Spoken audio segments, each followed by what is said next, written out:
কাফনের কাপড়ে কোনো পকেট থাকে? থাকে না, নিয়ে যেতে পারবেন না।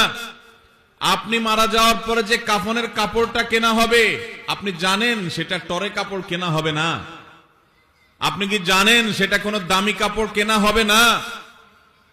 কাপড়ের মধ্যে সবচেয়ে সস্তা কাপড় দিয়ে আপনাকে কাফন দেওয়া হবে। কারণ যাদের জন্য এই সুদের কারবার করে টাকার পাহাড় গড়েছেন সেই সন্তানরাই বলবে, এবং তাদের বলাটা অযৌক্তিক না, যে এখানে দামি কাপড় দিয়ে লাভ কি, মাটির সাথে মিশে যাবে, নষ্ট হয়ে যাবে, কে দেখবে? দামি সাবান দিয়ে আপনাকে গোসল করাবে না।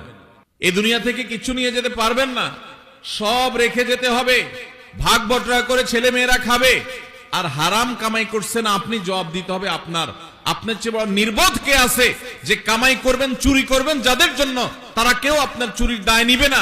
আপনার শাস্তি আপনাকেই ভোগ করতে হবে, তারপর আপনি অপরাধ করছেন।